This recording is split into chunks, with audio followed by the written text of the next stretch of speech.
Nandito na naman ako sa farm sa Bagong Sikat. Ayan, galing ako sa school at ako ay pina-enroll ko si Liam. Tapos dito ako nagpahatid sa tricycle. Muna, doon sila lahat sa walang tao dito sa bubating ako. Nandun sila doon sa kabila. Tingnan natin ulam nila. Yan yung kanilang ulam. Wow! May paksiw. Paksiw na tilapia na maraming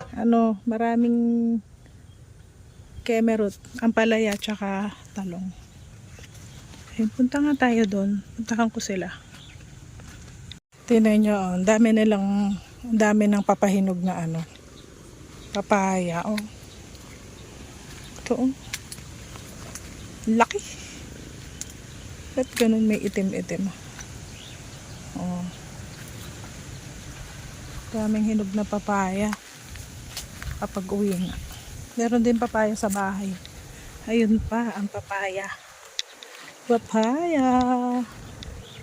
Ito, ay parang bet ko to. Ito, ay parang ang sarap naman ito.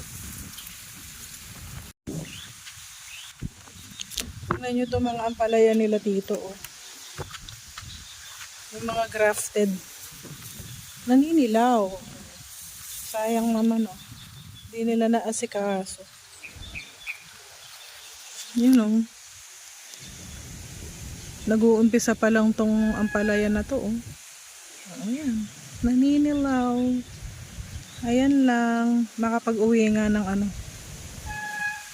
gusto kong magluto ng nilagat na ampalaya.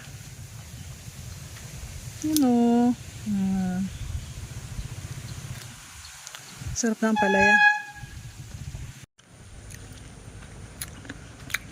Ito. Ang alat nung binusak.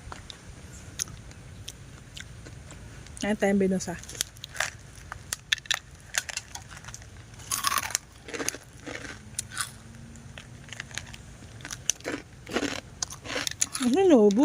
Masok pa yata sa bra ko yung ito sa parang kulas. Ganda siyang mani. Sold out ang balitog.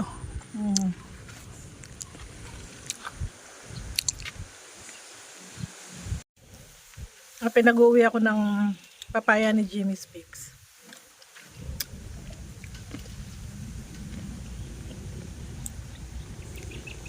Ang daming hinog dyan Yan yung pinakita ko kanina. Kaya lang, meron din papaya dun sa likod ng bahay. Dami din bunga ang nahihinog. Nung daw ibenta nila 6 lang ang kilo. Ayun yung pinsan ko kanina nakapag-uwi ng 2. Mamaya kukuha ko ng ampalaya.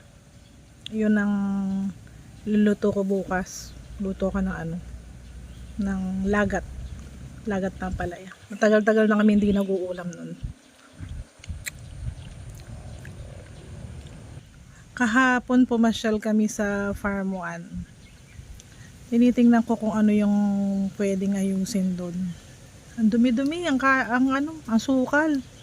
Hindi yung sukal na daw meron namang mga plastic. Dahil wala na siguro nagwawalis. Siyempre yung mga mga damo-damo, iba-ibang klase ng damo. Yung literal na parang walang na dun sa rest house. Madumi na siya. So, hindi ko alam kung ano yung itatanim ko doon. Kung yung mga mulberry siguro yung mga mulberry na napaugat ko doon sa dike. Tapos, papaugat ako ng mga cuttings ng grapes.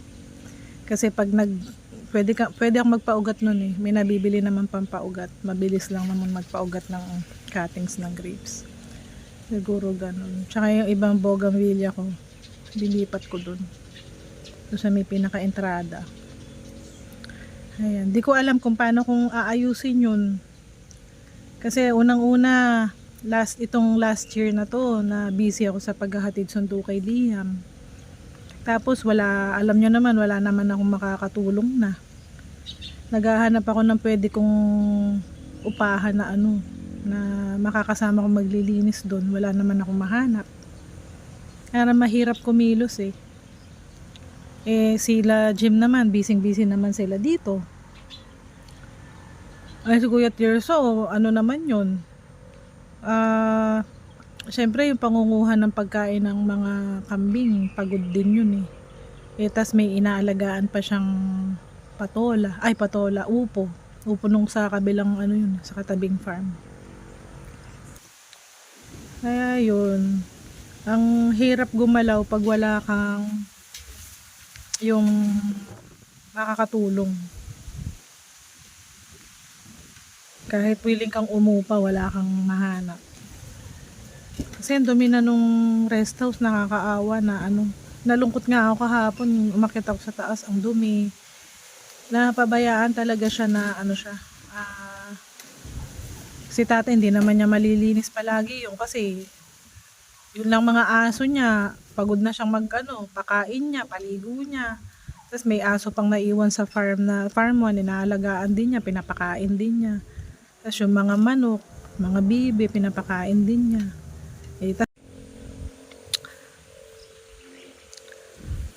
Kaya siguro pag baka pag sipag talaga ako. Pag sinipag. Wala kasi ako mapag-iwanan kay Liam eh. Pag nasipag-sipag ako, pipilitin ko ng maglulusong dun sa farm 1. Para malinis naman siya. Ayun lang. Update ko kayo ulit. Ito naman kasing farm 2. Yung farm na to, ang layo nito. Parang lagpas pa ng bayan pag nagpunta ka ng Cabiao. Siguro na kung sa lang, yung sa araw-araw na pagpunta dito, sa totoo lang pagod yung balikan. Malayo kasi siya talaga. Malayo siya dun sa dating farm na parang may gubat sa San Carlos.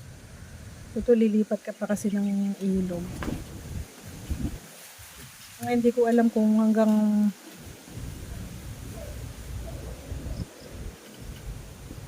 kailan sila dito. Nanghihinayang si Jimmy Speaks dito sa Balag. Sabi ko mag-try siyang magtanim ng sitaw. Yung sitaw naman kasi hindi kung ganito kalawak yung Balag. Pwede naman, kalahati lang. Kalahati lang yung tatamnan nila. Sobrang matrabaho yung sitaw. Tagal na rin nilang 1 taon na rin yung huling nila ng sitaw. Kinukumbinsi ko siya na sitaw yung itanim nila eh. Ayun, baka sakali makabawi-bawi sa sitaw. Ayun lang ang update. Nagdadaldal lang ako dito sa farm. Andun sila lahat sa kabila, andun. Si Kulas umalis na, namigay lang ng yung tira niyang buko juice at saka cordic. Pinakain niya sa so, mahina yung crops nila ngayon eh. Ewan ko ba ba't ganyan. Basta yung second crop nila laging mahina. Lagi naman. Hindi na sila nadala. Parang si Manny Pacquiao. Charot. Sige na, bye-bye na. Kita-kits tayo sa next video.